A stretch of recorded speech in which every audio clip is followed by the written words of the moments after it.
Bienvenue dans la deuxième partie de ce podcast vidéo sur la chaîne de Friendly Couture. La première partie de ce podcast est à retrouver sur la chaîne de Betty Jane, dont le lien est en description. Bonne écoute. Mais donc tu couds pour...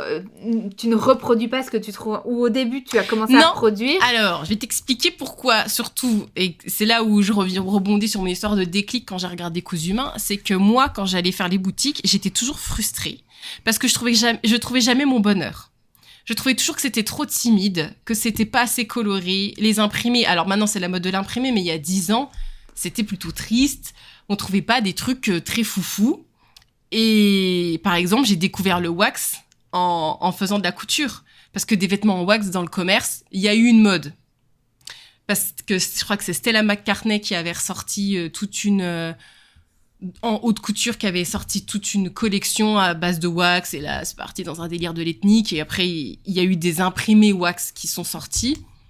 Mais ça n'existait pas. Et moi, ça me parlait. En fait, moi, je me suis toujours habillée pour avoir un style impactant. Depuis le collège... je sais pas, vers la 3e, j'ai eu un déclic en me disant, moi, je veux pas... Il faut un style... J'ai toujours voulu avoir un style assez unique où on me remarque. Parce que c'est ma personnalité. Je suis pas quelqu'un de timide, je suis exubérante. Je parle fort, je rigole fort. Je suis encore sortie au resto ce week-end. On n'entend que moi. C'est une catastrophe. Et je m'en fous. J'ai pas de problème avec le regard des autres, le jugement des autres. Tout ça, ça m'intéresse. Enfin, je m'en fous complètement. Je suis toujours une espèce de show permanent. Si vous voulez, une sorte de représentation.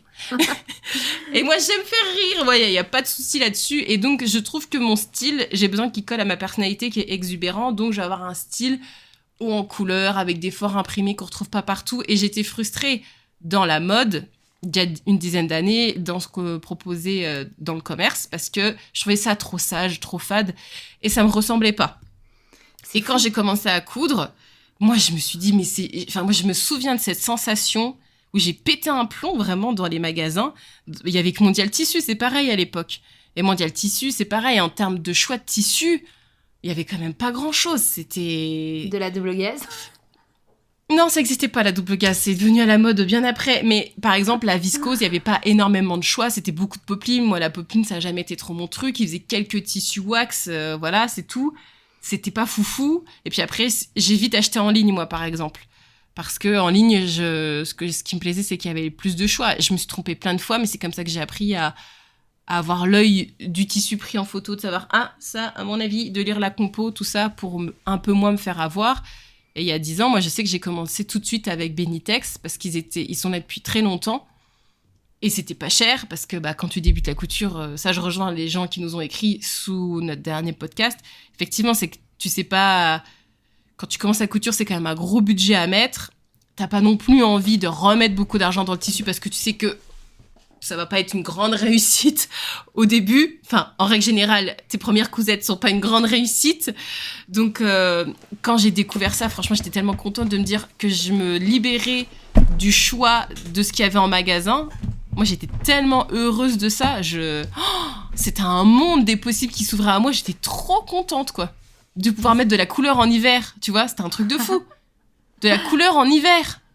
Enfin, il n'y avait pas de pull de couleur, c'était toujours tout gris, tout noir. Moi, j'aime pas les couleurs là, ou du brun. Mon Dieu, quelle horreur, le brun, j'aime pas ça. Bref, c'est pas le débat. J'étais tellement contente de me dire, ah oui, c'est l'hiver, et je peux mettre de la couleur, c'est trop bien. Ah ouais, c'est marrant parce que ton truc, quand tu parles de personnalité exubérante, alors je suis pas quelqu'un de très timide, je suis aussi une personnalité assez expansive, enfin voilà, j'aime parler. C'est le bon mot. J'aime parler, je suis... on m'a dit à l'école, quand j'ai commencé mes études de stylisme, il y a une de mes profs qui m'a dit que je pouvais faire du one-woman show sans problème, si jamais le stylisme, ça ne fonctionnait pas. Et pourtant, mon style vestimentaire, alors collé à ma personnalité, pas spécialement. J'aime les couleurs. Pas besoin, ouais. J'aime porter du rose, oui, beaucoup. mais à part ça, peut-être pour que ça colle en fait justement à un peu ce cliché de poupée Barbie. J'allais plutôt dans ce sens-là, avoir l'air du coup, plutôt poupée Barbie, à porter du rose, à porter des choses pour avoir l'air de ma Barbie en fait. Je pense que c'est ça... Très étrange. Non mais pour avoir l'air de... je me revois. Je me vois avec le débat des princesses. Même chose, mais non, mais je veux dire par là que moi j'ai habillé, enfin j'étais une grande fan de Barbie, j'ai habillé mes Barbies et mes Barbies n'avaient rien d'expansif dans leur dressing, c'était jeans, petit top, etc. et du rose, et donc je pense que mon dressing découle fondamentalement de là. Si on doit chercher bien, si on doit faire une psychanalyse de mon style, je crois que ça vient de là. Il n'y a pas de... Et donc, il n'y a rien de très expansif. J'aime m'habiller comme ce qu'on voit dans les magasins, sauf que il faut que ça m'aille parce que je n'ai pas la taille de Barbie, je n'ai pas la morphologie de Barbie. Et donc, je tiens beaucoup. Et c'est de là aussi que toutes ces modifications patronage me plaisent. C'est que ça peut être adapté à ma morphologie. Et ça, c'est fou. Enfin, putain, le nombre de fois où j'ai été faire où j'avais des clientes au magasin qui me disaient ça me va cette blouse, et moi j'étais là oui, fondamentalement elle vous va, la pince poitrine n'est pas du tout au bon endroit, mais fondamentalement le reste ça va. Et parce que quand tu fais des vêtements dans l'industriel, enfin c'est pas adapté à ta morphologie quoi, t'as des pinces poitrine qui pointent vers ton cou et t'es là mais what the fuck quoi. Et t'en as plein de personnes qui portent ce genre de trucs, c'est comme les personnes qui ne découpent pas leur petite croix dans leur manteau là derrière. Oh mon dieu, il y en a tellement. Mais qui m'a encore un proche il y a pas longtemps, et je lui dis non mais tu sais que ça se coupe. Je sais que je lui ai dit ça, faut pas le garder en fait, hein. Il faut le couper, c'est juste eux à l'usine, ils en ont besoin, mais toi ah oui mais pourquoi dans le magasin ils l'ont pas coupé? Je dis parce qu'on n'a pas que ça à foutre, mais du coup toi il faut que tu l'enlèves. T'es pas censé garder les points de bâti comme ça, même les poches. Les poches poilées. Ouais. Ils les coupent parce que je pense que dans leur gamme de montage c'est comme ça, tu vois, ils s'amusent pas à les découdre, mais toi, c'est justement pour pas que ça se déforme. Mais donc oui, j'ai pas ce besoin d'exprimer ma personnalité, d'exprimer mon humeur, oui. Mon humeur du jour, souvent, du coup, j'ai pas envie legging et je suis un peu plus apprêtée, jeans ou short. Je suis un peu plus apprêtée, mais mon Dieu, mais excusez-moi, là c'est pareil, c'est pas le débat, mais moi je ne mets qu'un legging, mais que pour courir. Jamais de la vie je porte un legging. Là je suis assise en tailleur. Chez moi. Je suis assise en tailleur. Mais je suis très confortable, attends, dans mon pantalon du commerce. Non mais je suis pas souple, c'est pas pareil. Tu ne sais pas, alors je passe ma journée soit assise en tailleur avec les genoux derrière les fesses, enfin je suis jamais assise comme on est assise devant un bureau, je suis toujours dans 10 000 positions, et notamment quand je dois me mettre accroupie pour coudre, chercher des tissus, enfin voilà, il faut que ça puisse... Attends, excusez-moi, quelqu'un peut interrompre cette conversation? Comment ça t'es accroupie pour coudre? Non, pas pour coudre, pour couper les pièces quand tu dois étaler le tissu. Enfin, t'es toujours... Mais non, madame, on s'installe, on se met sur une table. Après, vous allez gueuler quand vous allez être plus âgé. Ouais, j'ai mal au dos, je sais pas quoi, là. Il faut prendre soin de soi dès sa jeunesse. C'est très important. T'as toujours beaucoup trop de tissu, parfois, pour pouvoir être étalé sur une table. Je suis toujours sur une table, ma cocotte. C'est bien. C'est bien. Écoutez, Emma, c'est une très bonne... t'imagines si je commence avec le chien? Vous rigolez ou quoi? Si je veux pas que mes tissus soient recouverts de poils, ou les poils recouverts de tissu, comme vous voulez, non, je suis obligée d'être sur une table, ça n'a pas de sens. Alors après, je voulais faire un disclaimer important, parce que ça, je l'ai vu aussi dans les commentaires sous la dernière vidéo, et je comprends, je fais partie des gens qui ont énormément de chance, et je pense que c'est pour ça que je suis pas intéressée par la modification des patrons, c'est parce que je suis très standard. Mon corps est très standard. C'est-à-dire que moi, j'ai jamais eu de problème dans les magasins pour m'habiller. Tu vois ? D'accord, ouais, ok. Oui, j'ai jamais eu cette sensation de... Enfin, si, quand j'avais pris du poids, je commençais à me dire, je commence à être trop haut des tailles, bientôt je pourrais plus trop m'habiller où je veux, mais je suis toujours rentrée dans les vêtements, les coupes m'ont toujours bien allé, et en règle générale, dans les patrons, c'est pareil, je rentre toujours dans les grilles. Je suis toujours dans le standard, en fait. Moi, j'ai cette chance-là, j'en ai conscience. Hein. Les seules modifications, effectivement, je rebondis sur, c'est la pointe poitrine. En règle générale, il faut toujours que j'abaisse la poitrine. Elles sont toujours trop hautes, même dans les patrons. Mais c'est le seul truc que je fais. Franchement, à 90% du temps, j'ai rien à retoucher sur un patron. Il me va, et j'ai conscience que je me rends compte de la chance que j'ai de ne pas à galérer ni à m'habiller ni pour la couture, et je sais qu'il y a beaucoup de personnes qui nous écoutent qui font de la couture parce que elles sont pas bien dans les vêtements du commerce, elles arrivent pas à trouver rien ne leur va parce que les coupes sont pas bonnes, parce que les standards en plus qui sont mis dans les magasins, ils sont assez hard quand même. Ouais. Et il y a une frustration terrible de pas pouvoir s'habiller comme on a envie parce qu'on rentre pas dans ces standards et qu'avec la couture, normalement tu peux, mais il faut encore passer par des modifications. Et pour ça, mesdames, vous avez mon respect éternel. Alors, avant de passer dans les modifications, je pense qu'il y a quelque chose, et là, ça va être le petit point, parce que je vais rebondir sur ton disclaimer pour faire un petit point autopromo, parce que j'ai lancé une formation qui s'appelle le cours morphologie, qui apprend en fait, avant de pouvoir coudre, d'analyser un petit peu son corps, pour comprendre. Alors on parle de l'être, mais en fait on s'en fout fondamentalement, c'est juste pour apprendre à s'analyser sans jamais se juger et apprendre avec quelques bases de la couture à choisir le bon tissu par rapport à sa morphologie, à choisir les bons imprimés pour sa morphologie, et ensuite, une fois qu'on a dépatouillé tout ça, à analyser les patrons et à se dire ok, ce patron là, il y a une basque avec des fronces, si j'ai plus de hanches et que je souhaite diminuer un peu mes hanches, eh bien je vais éventuellement peut-être descendre un peu la basque pour ne pas que ça donne du volume à cet endroit-là, apprendre à analyser ses patrons, etc. Et c'est quelque chose, et ça rejoint mon truc de prof, ça rejoint mon truc de technique, où parfois, par des simples petits ajustements, tu peux, sans devoir décider de faire un ajustement de carrure et faire un FBA dans ton patron, où tu dois complètement éclater ton patron, simplement avec quelques petits trucs, tu peux déjà adapter ton vêtement et pour qu'il taille encore mieux que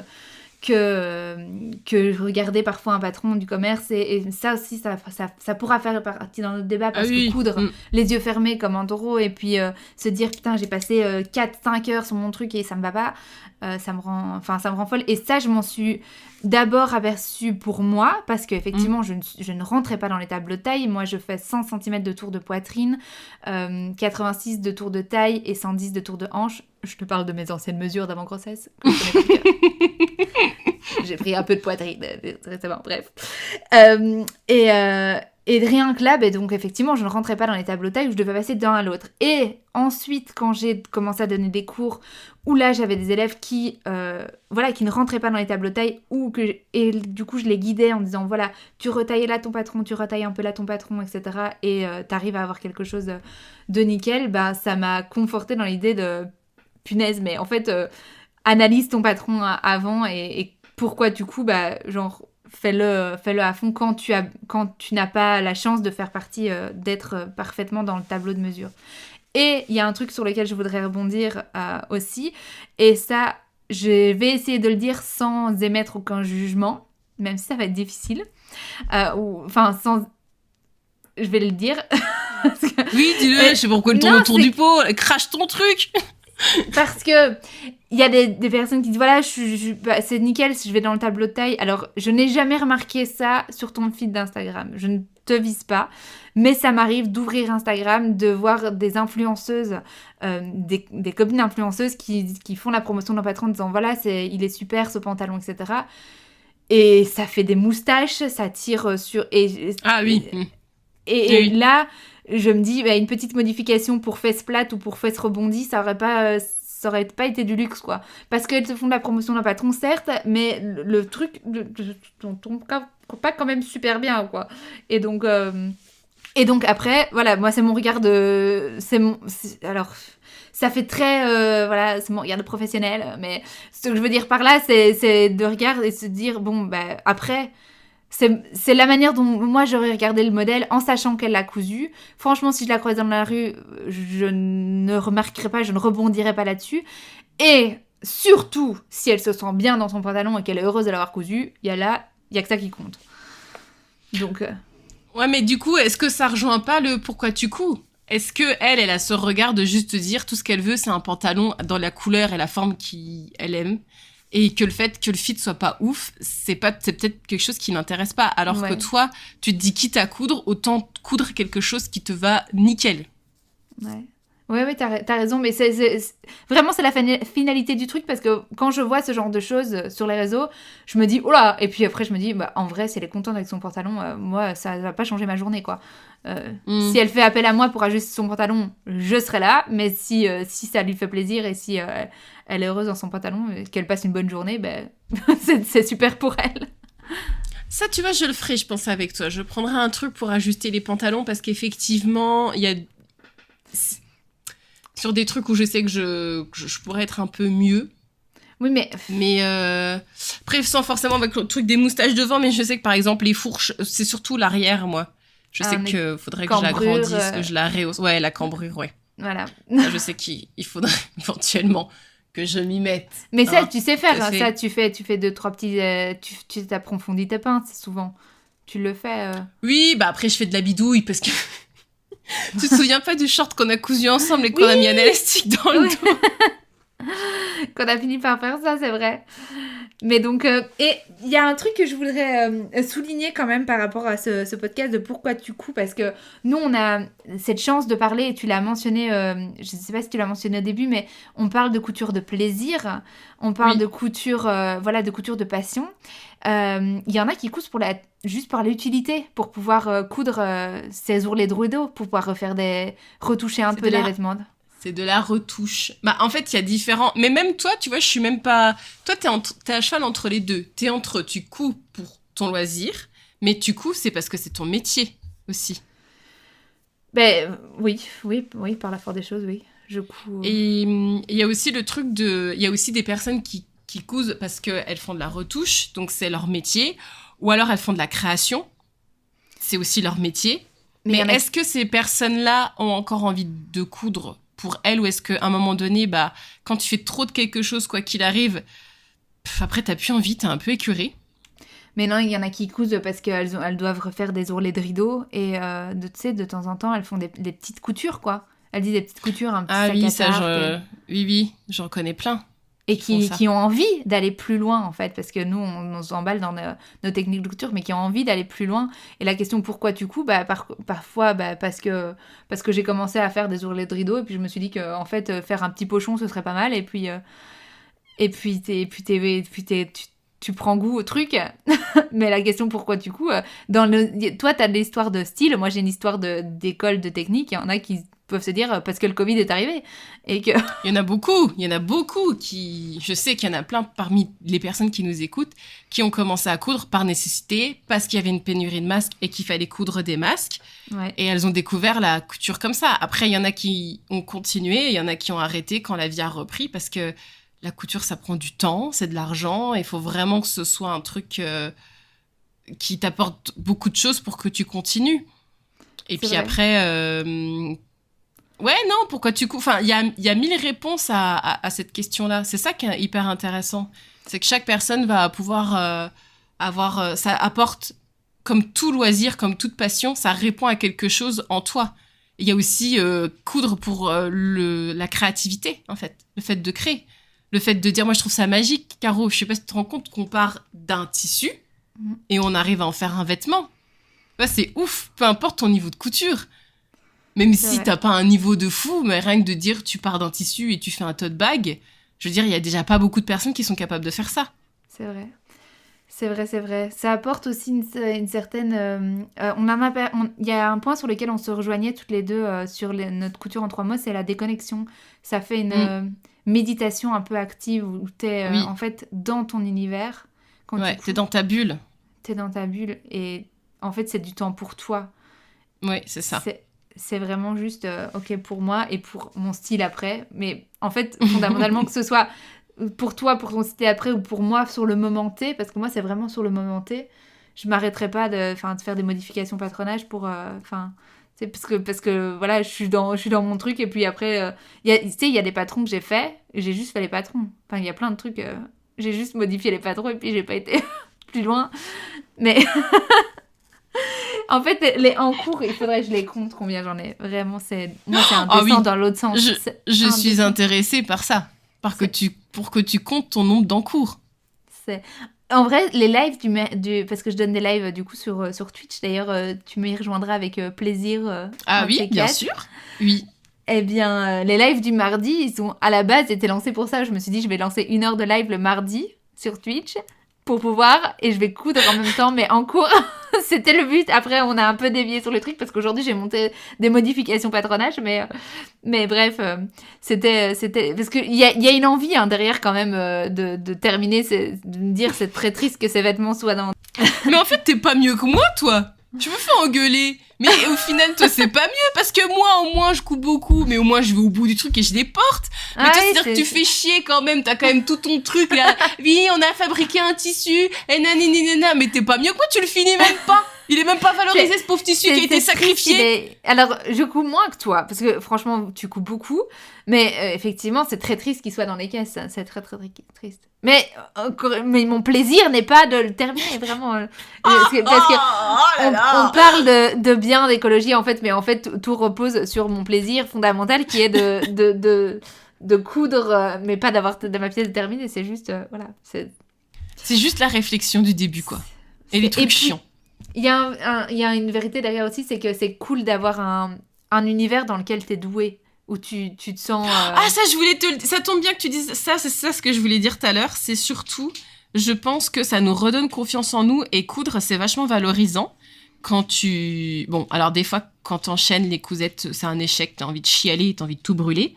Mais quand t'arrives à quelque chose où quand les gens te disent « Oh, c'est trop beau ce que tu portes !» et que tu dis « Oui, c'est moi qui l'ai cousu. » « Mais non, c'est pas vrai, c'est toi qui l'as fait, mais c'est incroyable, j'aurais jamais dit !» Là, je trouve que ton ego en prend un coup. Enfin, je trouve que c'est trop bien, en fait.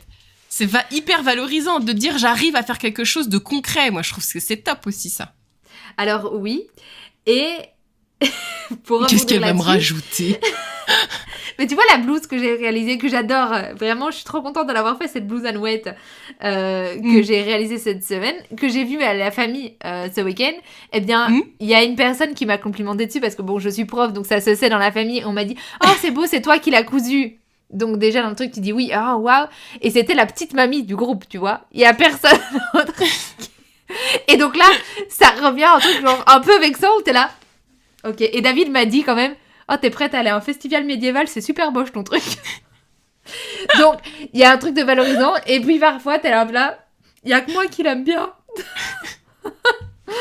Donc après, le coudre, en fait, on peut revenir sur le truc du début, coudre pour le style. Effectivement, toi, t'as la sape et tout. Moi, j'ai l'air de sortie de festival médiéval, peut-être. Mais non, mais attends, les hommes, on peut pas leur faire confiance. Ça marche pas comme ça, enfin. Non, mais c'est parce que moi, je vais coudre des pièces fortes, tu vois, genre mes vestes. En règle générale, c'est mes vestes, c'est le truc que je peux pas... Oui, bon, je fais partie de ces gens qui sont arrêtés dans la rue. Ça m'est arrivé. Moi aussi, à New York. Ah, votre veste, elle est trop belle. Et je dis, oui, c'est moi qui l'ai cousue. Mais non, c'est pas vrai. Et puis alors là, j'en pouvais plus toute la journée, j'étais trop contente. Ça m'est arrivé à New York. C'est vrai, ça t'arrive à New York? J'ai porté une robe et il y a une dame qui m'est arrivée qui m'a dit oh, votre robe est magnifique, vous ressemblez à un tableau de Monet. Waouh. Ça a refait ma journée, bah franchement je m'en souviens encore. Voilà, je portais la robe juste pour le shooting dans les rues de New York et puis après je me suis couverte parce que j'étais morte de froid, mais bref, oui, on se souvient de ce genre de commentaires. Mais je vais me souvenir aussi que ma fameuse blouse Anouette que j'adore, eh ben qu'en fait il y a que la mamie qui m'a complimenté dessus et que tout le monde trouve que David trouve que j'ai l'air de sortir d'un festival médiéval, mais... Bon, après, moi, je vous ai dit que c'était pas un modèle que j'affectionnais particulièrement, quoi qu'il arrive. Mais, en fait, dans le fond du fond, moi, j'adore je la trouve je suis trop contente de l'avoir cousue. Je l'adore, j'adore le tissu, j'adore le modèle, donc voilà, je continuerai à la porter fièrement. C'est le principal. Il faut que c'est le principal. Que ça te plaise Pourquoi à toi. Mais, ouais. Mais tu vois, c'est pareil, enfin, le jour où j'ai été le plus galvanisée, c'est quand j'ai cousu la robe de mariée et que les invités ne savaient pas que c'était moi qui avais cousu la robe. Là, je crois que je ne serai jamais plus fière que ce jour-là. Ah, excellent. De quelque chose que j'ai cousu. Parce que là, pour le coup, tu vois, quand t'as tous les invités qui disent « Mais c'est toi qui l'as cousu, mais c'est pas possible, mais c'est ton métier !» Et là, t'es là « Mais non, enfin, c'était juste comme ça, vous savez, c'est pas grand-chose. » LOL, j'ai chialé sur cette robe. Que moi, les mariages où j'étais invitée, où j'avais créé la robe, j'étais stressée toute la journée, je ne faisais que regarder en me disant « J'aurais dû encore ajuster ça, etc. » Donc, Donc, mais ça pourra faire un sujet de podcast, tiens, les robes de mariée, parce qu'on en a toutes les deux cousues, donc ouais, ça pourrait faire un super sujet. Mais la réponse à la question pourquoi tu couds, en fait, la vraie réponse, c'est pour le plaisir. Oui, par passion pour le plaisir, ouais, pour tout ce que ça t'apporte aussi. C'est que ça te fait du bien. On peut clôturer là-dessus. Oui, exactement. Qu'est-ce qu'on se dit, Caro ? On remercie les filles de nous avoir écoutés jusque-là. On va remercier tout le monde parce que du coup, je sais qu'il y a des hommes qui nous écoutent aussi moi, j'ai 2-3 hommes qui m'écrivent, qui m'ont écrit qu'ils avaient adoré le podcast. Et ça fait plaisir. On remercie du coup tout le monde, les filles. On remercie tout le monde, ouais. Notre super communauté. Si vous aimez ce podcast et que vous l'écoutez sur les différentes plateformes, n'hésitez pas à le noter. Vous pouvez donner des petites notes, 5 étoiles. Je sais que ça se fait sur Spotify, je pense que Deezer aussi, Apple Podcast. Et en toute modestie, moi je l'ai noté, je crois que j'ai été la première à noter notre podcast. En disant que c'était Caroline. C'est important de... Tu n'es pas objective. En toute objectivité, je trouve notre podcast super. Mais si vous voulez nous encourager, n'hésitez pas à noter les podcasts sur les différentes plateformes. 5 étoiles, ce serait parfait. Par exemple, ce serait pas mal. Et mettre des petits commentaires sur YouTube. Oui, n'hésitez pas. Et en plus, je ne sais pas si on l'avait précisé dans la présentation, mais on vous retrouve chaque semaine pour un nouveau sujet. Ça sortira certainement les vendredis. Du coup, on va rester sur cette lancée. On va rester sur le vendredi, ouais. Et nous dire pourquoi vous cousez. On vous écoute. Bah oui. À bientôt sur notre podcast. À la semaine prochaine. Bisous Emma. À la semaine prochaine. Bisous Caro. Salut. Salut.